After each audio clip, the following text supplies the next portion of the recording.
Alright guys, HyDra again today. Hope you're doing better and enjoying your day so far. More drama going down last night. Scrappy versus Priestahh continues going into the upcoming season. Thieves versus OpTic is expected to be a serious rivalry. Priestahh slamming Scrappy as always about his record in finals. Certainly when things don't go his way, they especially don't go his way. But Scrappy says absolutely no way is he letting OpTic win champs again this season for the second time in a row, because Scrappy certainly wants his ring as well. Very much interested to your thoughts in the comments below. Hit the like button if you enjoy. Subscribe if you're new as always, I greatly appreciate it. First of all, I did see this tweet doing numbers actually. You nearly had 1 million views here on Twitter yesterday. After playing all the maps in Black Ops 6, maybe we were a bit harsh to Piccadilly. So this is Piccadilly, of course, Modern Warfare 19 map, and if you guys have been to Piccadilly Circus, it's pretty much just a copy and paste of the real life location there in London, and you can go inside the shops here and stuff. So, you know, they just ripped it from real life. Does that make a good competitive map? Very, very rarely. Was this a good competitive map? No. Like, to be fair though, it does have some kind of notable moments on this map. There was the Clayster when he said to Hook or whatever, like, a big time players make big time plays in big time games, something like that. And there were some good sniper moments on this one, some good clutches. Obviously, Dashy when he subbed in game 5 for OGLA because Kenny was getting DDoS. That was on this map. So, you know, this does have some moments to it, but I'm certainly not looking back at this map fondly. I mean, if you do, fair play, but to me it was still terrible, and it still is terrible today. Is it worse than Black Ops 6 maps? You know, it's worse than some of them, in my opinion, but it's not worse than all, and that is the problem that we currently have in the Black Ops 6 map set. There was this as well, a big confirmation, if it actually wants to load for me here. Novus departing the Los Angeles Thieves. So, Brandon was part of Thieves quite a while ago when he was their analyst, then he stepped away to become the general manager of the Seattle Surge, and of course, under his tenure, they brought in Pred into the CDL. So, definitely, and I think he was even involved back in the day with Paris, when they had the opportunity to do something similar and they never did. So yeah, Novus has been around a while, great guy, and he was part of Thieves as their GM for last season. So the thing is, as a GM, it's like, well, if you've got a super team, what do you do? I think that's kind of my point. Obviously, there's other things to do. You've got to scout talent, you've got to prepare things for the team and all this. But at the end of the day, probably Thieves have to pay for Scrappy, for HyDra, for those guys, and it's a tricky one. I don't exactly know the full story behind this and Brandon, because he does go on to say that on a personal side he's made the decision to move back to Toronto to be closer to family. So I imagine that there's multiple factors here that played a part, but you know, if you're Brandon, you've probably played a part in forming this great roster for the new season, but you know, maybe there's not enough budget, let's say, to keep you around going forward. And also, once you form the super team, what are you going to do from there in a hypothetical world? But certainly if he wants to keep going on some aspect like this, I think the opportunities will be there for him, given that his resume is pretty damn nice. As I say, on that Seattle Surge team when Pred came in, like the success they had, that team they formed, Pred, Sib, Accuracy and Mack, at the start of the season, people didn't expect it to be all that good, but it turned out they won an event that year and they were able to take down FaZe in the process, which was something not many teams thought was possible after the Cold War year. So wishing Brandon the best as ever. Always a good guy to run into at events as well. And speaking of Thieves, they've obviously been scrimming over the last couple of days, some pro teams, some amateur teams, and there were some interesting kind of clips coming out here. This, of course, on Vorkuta. Not a map that I especially expect to be played in competitive. It actually looks like he's playing pubs, doesn't it? Not because he's slamming these guys, which to be fair, it kind of is, but mainly because the map is just like, it looks like a pub map. That's all I can say on the matter here, I guess. Quickly on Zin City, wanted to give another shout out to Methods. Thought this is really cool. I'm not sure many other creators and anything like this for their community, but for certain individuals that have been key members of the Zin City, right, Method streaming scene, he's ordered them a keys to the city, keys to Zin City, and I thought this was really cool. So yeah, I just thought it was a W for Methods, but the other reason why I wanted to mention it was because he's running a tourney. So today, well actually it's tomorrow, isn't it, is the second part of Zuma's tournament. I think some of the players, they can't make it on tomorrow, whereas they could make it been a couple of days ago now. So they will likely have different teams for that one tomorrow, more than likely. And then a couple of days after that, then it's Methods, $10,000 switcheroo tournament. Teams picked on the 3rd, of course, of November, and then a tournament on the 4th. This is being run by Icons, which I think is Hitch's new production company, effectively, that's going to be running this. 16 teams, 10k prize pool, and I think there is going to be respin cheese in this. So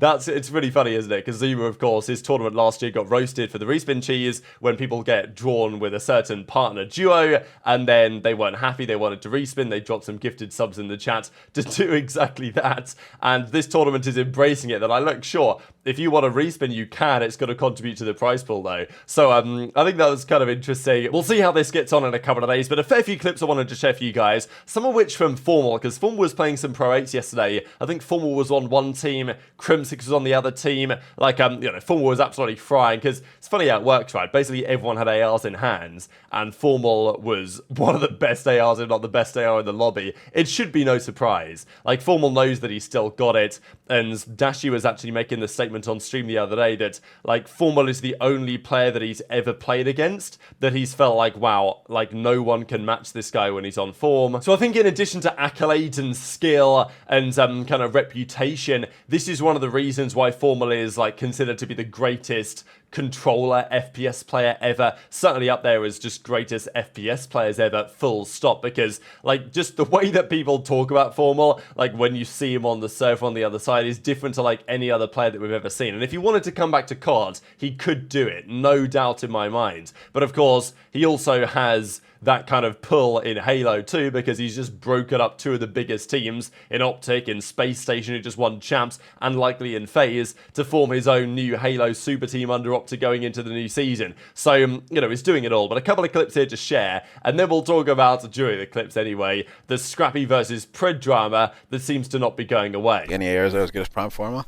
Not really, bro. Like, the thing is, Matt is the only player I've ever played that's, like, been like, holy shit, this guy's literally Thanos, bro. I also played him in his best, like, game ever. That was also, like, the last time COD really took skill. That 3 years when I was, like, until the end of BO4, or, like, basically until fucking CDL era, really. MW drop. There's really been no AR play that's actually come close to, like, that skill level, at least that I've played against. Maybe I obviously got better in that time, so I don't know. Maybe I can't really describe it, but that guy was literally, like, different. Like, do you think the next year's COD I have literally an ounce of optimism for HyDra? An ounce. Like, this is something I've been accepted at. I feel like people expect too much from it nowadays. Maybe they want it to be what it used to be. But, bro, I had to accept this shit. When I was bench, I had a lot of time to think, bro. Like, this shit's never fucking going back. I could say all this shit roast the game and still grind it, bro. Like, I might shoot bots after the stream, you know what I mean? Just because, bro, like, it's just competing is so fun. Competing is... I could be playing Dora the Explorer, I think, and I'd be fucking max dopamine. We're playing it on LAN. I'm gonna go boxes and then I'll back up spawn. Oh! Good low A? Yeah, low A. Here's two in bomb. Goddamn, Scrap, play the game. I mean, I still haven't found someone that could kill me, so I'll start playing when someone can. Play Scrap in a finals, he's guaranteed a 5-0. Yeah. Let's play. If OpTic wins champs, I'll rip my fucking cock off. If Scrap gets a map in the finals, I'll rip my... Hey, it's either I win the finals or I don't get a map, so, I mean, it's one or the other, 50-50. What's the difference between getting 4-0'd and 4-3'd? What's the difference? One shot FormaL. Oh, and one in the back again. What the? God, this bastard. He's fucking me in the corner. He's fucking me in the corner over here. FormaL. Dude, that gun is actually way better on this map. Getting assassinated, you motherfucker. He's trying to find a bed to fuck me in. Oh my god, he found one. Okay, I'm looking. I'm fucking mad right now. I'm going ladder. Look for ace. So Pred, of course, not trying to let Scrappy live down the fact that they've made a couple of finals over the last couple of years. It's not gone especially well. Getting slammed in Champs Finals MW2, getting slammed by OpTic, of course, this most recent season in their backyard was far from ideal. 4-0 in finals on that occasion. Of course, like OpTic on Sunday were different gravy. That was probably the best COD that any team played all year, I think, was OpTic at Major 3. Toronto Major 1 was actually up there. They were, like, so good. But I think OpTic on that Sunday at Major 3, I don't think even they got to that level again. Champs, they played very well. Obviously, they won it, and they won so reasonably comfortably, especially in the finals over Cloud9 in the end, or New York Subliners, of course, as they were at the time. But I still think that Major 3 Sunday from OpTic was the best COD we actually saw played all year. I think at Champs, the other teams just dropped off a bit. Like, FaZe obviously weren't as good there, Toronto weren't at their best there. So, you know, it's not like OpTic played badly. They played very well, and everyone knew, and they knew themselves, they had that ceiling still to reach. But yeah, Major 3 in that finals, pretty understandably, he's going to say, look, Scrap, that was your home crowd, and he got slammed in front of them. But as Scrap says, hey, look, I've won finals, I've won events, and sure, not a world champion yet, but Scrappy, of course, making the statement. Well, I'm not going to read it out for you again, but effectively implying that, like, no way he's going to let them win champs again. Now, obviously, as we know, no organization has ever won champs back-to-back. Some players have done it. You know, Karma did it 2013, 2014. JCap did it 2015, 2016. There have been a couple of, and of course, Clayster did it 2019, 2020. So there might be other ones. There's been a couple of, you know, back-to-back world champions in COD history. And there's certainly been plenty of back-to-back finalists, as we've seen over the last couple of years. But back-to-back organizations winning, you know, obviously back-to-back tournaments, world championships, that's never happened. And people have been close. I mean, like Envy, for example, they won champs in Black Ops 3 in 2016. They made the champs grand finals the following year as the same organization. But it's been very, very challenging, and we know that the champs curse is a thing. Typically, the organization that wins champs, their roster blows it up in the upcoming season, and that's happened pretty much every single time. Now, of course, we know that back in the day, it was the wild, wild west really of COD, and teams are blowing up all the time, 2013, 2014, 2015, stuff like this. So, no, but that was expected. But in the recent era, the only team that's ever broken the champs curse was Los Angeles Thieves. They won champs in Vanguard. The next year, they stuck out their roster, and they did win another event. The only time that's ever happened that a team that's won champs has even won another event. It's never happened before. And it happened for Thieves then a couple of years ago, but even then it's not like they had a great year. They bombed out at champs and blew up their team, and Octane retired, and everyone just scattered. So in some level, the champs curse is still real. Over 10 years of world championships, every single winner has seemingly been cursed in some regard.